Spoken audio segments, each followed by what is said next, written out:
Bonjour tout le monde et bienvenue sur une nouvelle vidéo des lectures de Pipin. J'espère que vous allez bien et que vous apprécierez cette nouvelle vidéo concentrée ici sur toutes les lectures graphiques que j'ai pu faire jusqu'à présent. Comics, mangas, BD ou autres, je vous propose de découvrir une sélection colorée, diverse et variée. Alors on commence tout de suite. Et le premier graphique que je souhaite vous présenter, il s'agit de Fruits Basket. Ici il s'agit du tome 5 et il correspond au signe du zodiaque du sanglier ou du cochon, avec la jeune femme qui est sur la couverture qui se nomme Kagura.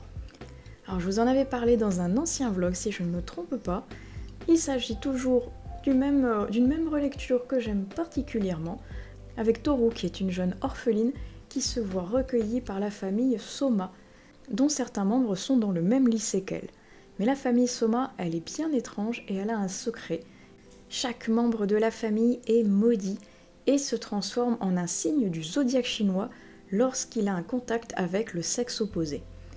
Et on va suivre donc les aventures de Toru à travers une aventure toute mignonne, très drôle, remplie d'humour, avec de très jolies planches, même si c'est vrai que à la relecture, je trouve que le design a un petit peu vieilli, mais je l'aime toujours autant, ça me rappelle toujours d'excellents souvenirs, avec ces personnages qui sont hauts en couleur, et en plus cette relecture va me permettre d'atteindre le tome 9 qui fait partie de mon Flowers Book Challenge, et j'espère pouvoir ainsi en valider une catégorie.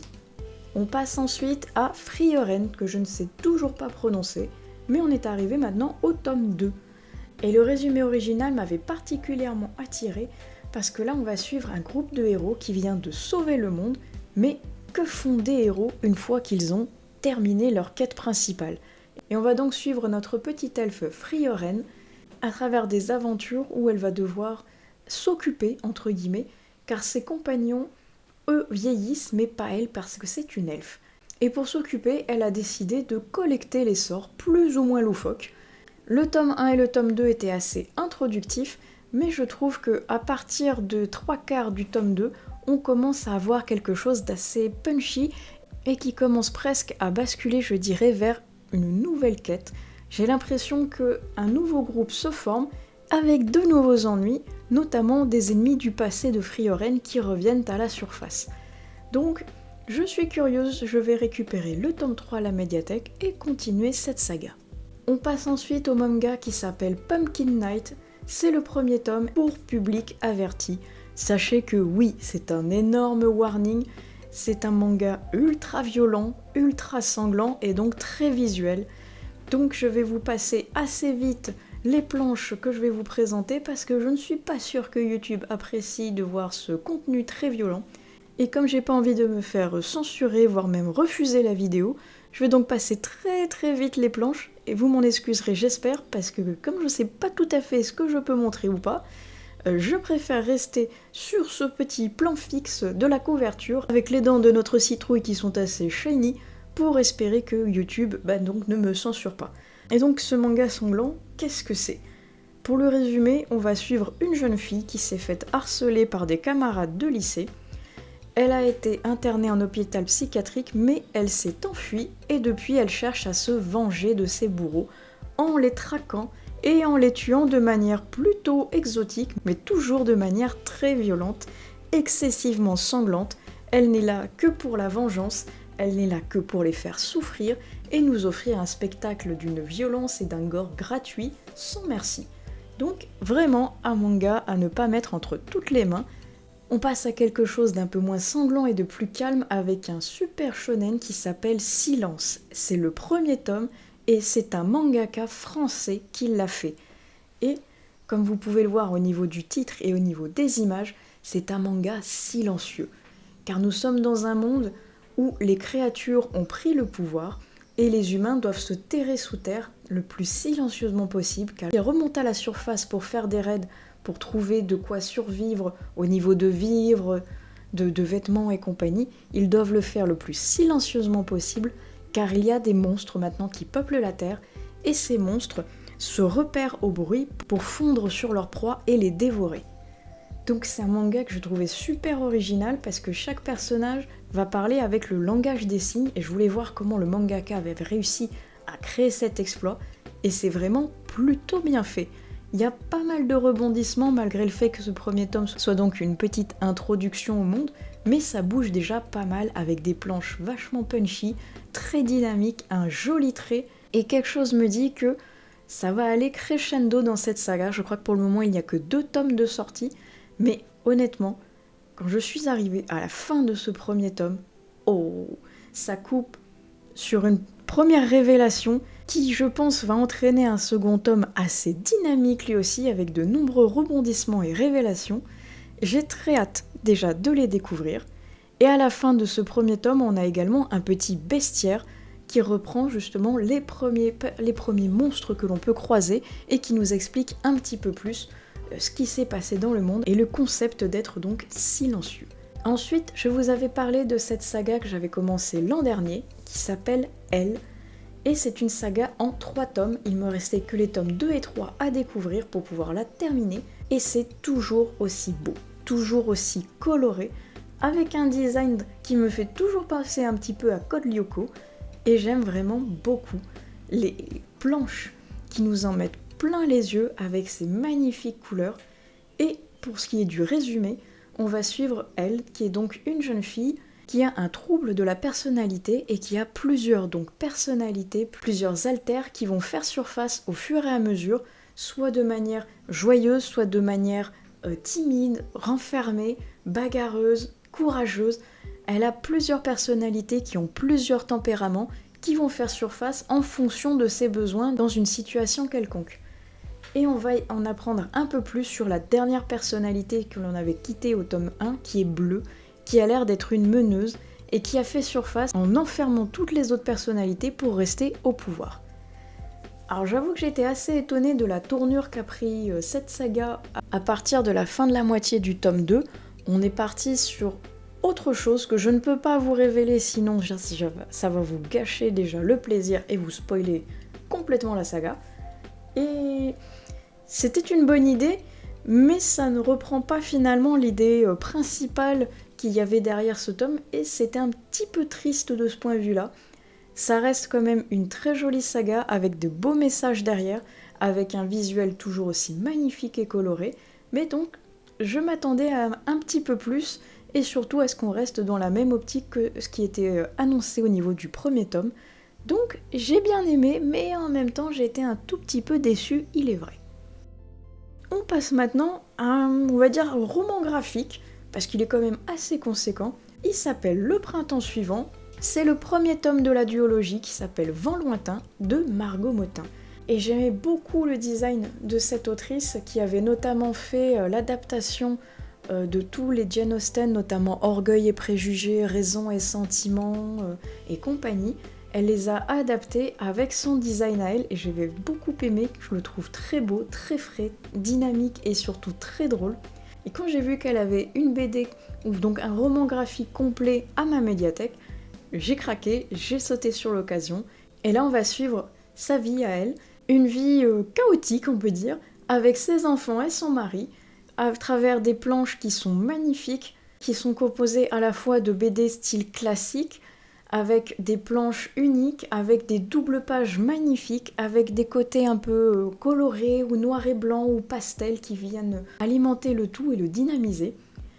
Et donc on va suivre cette jeune mère de famille avec ses 2 enfants et son mari à travers les déboires, on va dire, de la vie quotidienne. Et peu à peu, on sent que la passion s'essouffle, on sent que l'énervement les gagne et on arrive à une fin qui est un peu triste, je dois l'avouer, et à laquelle je ne m'attendais pas spécialement, pas en rapport avec le côté pétillant auquel je m'attendais, car il est assez triste finalement, avec des personnages qui tapent un peu sur le système parce qu'assez égoïstes. Donc je suis dubitative mais quand même curieuse d'aller voir le tome 2, si ça s'améliore et surtout si ça devient plus joyeux, ce à quoi je m'attendais au premier abord. On passe maintenant à Goupil ou Face, mon premier roman graphique de Lou Luby. Ça faisait un bout de temps que je voulais découvrir cette autrice, notamment parce que j'ai vu les vidéos de Linksoft qui en parlaient, et ça m'intriguait vraiment beaucoup. Donc je commence par celui-ci qui va parler de l'univers des bipolaires, de manière romancée, de manière ludique, graphique, colorée, avec une extrême bienveillance et avec beaucoup d'humour. On va à la fois apprendre ce qu'est la bipolarité avec le mot scientifique qui va avec. On va apprendre qu'il y a plusieurs types, à quoi ils correspondent, comment les gens réagissent, comment on peut le diagnostiquer, comment les gens vivent avec, comment les gens galèrent, comment on peut essayer de le soigner, comment l'humeur peut influer sur le problème en fonction des différents types, les déboires que ça peut entraîner, notamment avec la dépression qui est une phase assez constante de cette maladie, et quel va être aussi le regard des autres vis-à-vis de cette maladie et vis-à-vis d'une personne qui en est atteinte. Et c'est extrêmement bien fait, c'est très drôle, c'est très touchant, c'est toujours amené de manière bienveillante par l'autrice, et elle nous permet soit de découvrir quelle est cette maladie, soit d'en apprendre plus et surtout de savoir comment l'appréhender ou comment en parler avec des personnes atteintes ou avec des personnes de notre entourage qui voudraient en apprendre plus sur les troubles bipolaires. C'était super sympa, j'ai vraiment beaucoup aimé et maintenant je suis curieuse de lire les autres ouvrages de l'autrice. On bascule maintenant dans du comics avec quelque chose de beaucoup plus sombre et qui n'a rien à voir avec l'univers coloré de Lulubi, avec La malédiction de Rowans. Parce qu'on va suivre Cathy qui est une jeune femme qui voudrait passer des vacances tranquilles et qui a sauté sur l'occasion de faire un échange de maison avec une autre jeune femme, et donc elle va pouvoir passer l'été au domaine des Rowans, qui est une vieille demeure remplie d'étranges histoires, de mystères et de secrets. Mais les vacances qu'elle croyait passer de manière paisible dans une magnifique demeure vont se révéler finalement assez mouvementées. Et elle va se rendre compte que elle aurait peut-être pas dû choisir cette destination et qu'il vaut mieux laisser finalement le passé là où il est. Je vous en dis pas plus parce qu'il y a quand même beaucoup de mystères à travers ces planches que je vous montre en les faisant défiler. Le design est vraiment très sympa avec beaucoup de belles couleurs, de belles mises en avant et avec toujours une galerie photo à la fin qui nous permet d'admirer diverses planches qui viennent compléter un petit peu notre plongée dans cet univers, ainsi qu'une partie un petit peu storyboard avec des croquis qui est toujours super sympa dans ce genre de comics. Passons maintenant à un autre roman graphique avec une adaptation du roman du même nom, La bibliothécaire d'Auschwitz. Alors là, je commence par la fin parce qu'il est vraiment lourd, donc je pouvais pas le prendre dans l'autre sens sans le faire tomber ou avoir un cadrage pourri. Désolée, mais donc ça vous présente en même temps la fin avec tout ce qui est documents un petit peu d'époque historique qui ont permis d'aider à faire l'écriture de ce roman. Cette adaptation nous propose des planches qui sont vraiment belles, avec un style graphique que j'aime beaucoup, qui me faisait presque un peu penser à la commode au tiroir de couleurs de Olivia Ruiz. J'aimais beaucoup ces couleurs un peu sépia, ce trait un petit peu doux qui cherche justement à adoucir le côté horreur et le côté terrible de cette guerre 39-45, notamment dans le camp d'Auschwitz. C'est très joli, c'est bien fait, malgré le côté donc un peu sombre quand même de cette histoire.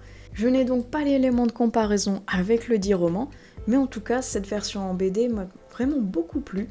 Je suis à présent curieuse de voir ce que peut donner le roman, qui sera certainement beaucoup plus détaillé que cette version en roman graphique. Et on passe maintenant à un autre Lulubi que j'ai eu la chance de trouver quasiment en même temps que l'autre à ma médiathèque, et à la fin, il meurt. Avec un jaspage complètement doré, qui va bien avec cet univers un petit peu des contes, mais ce sont des contes qui ne sont absolument pas pour les enfants. Parce que peut-être qu'on connaît les contes adaptés par Disney, on connaît peut-être sinon les contes des frères Grimm ou les contes de Charles Perrault, qui sont déjà un peu plus sombres que ceux de Disney, et là on va encore plus loin, on va dans l'interprétation de Lulubi, on va dans la version gore, la version noire, la version sombre, la vraie version des contes de notre enfance, mais qui ne nous ont jamais été contés de manière aussi crue. Nous, on a vraiment une version un petit peu édulcorée avec Disney, quelque chose avec des belles princesses, des princes charmants, des animaux qui parlent, mais les vrais contes, ce n'est pas tout à fait ça.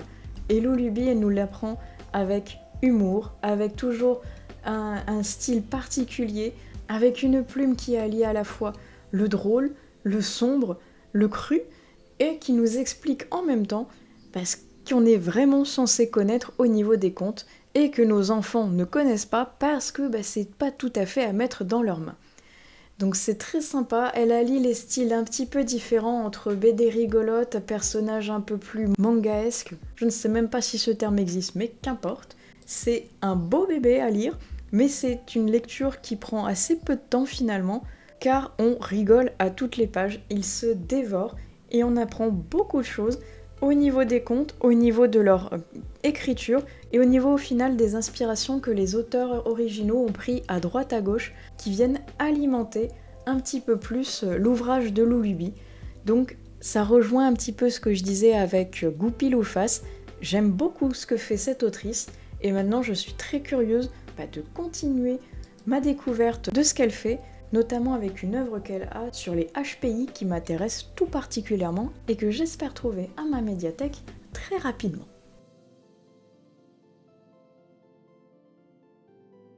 On passe maintenant à un manga que j'ai complètement oublié dans la première partie, donc qui va venir magnifier un petit peu cette lecture graphique parce que regardez cette beauté absolue avec cette couverture à la fois belle, à la fois détaillée, colorée. C'est le premier tome de Blissful Land et j'étais happée par la beauté des détails qui me font un peu penser au manga Bright Stories qui m'avait complètement captivée et happée, pareil par la beauté de ses traits.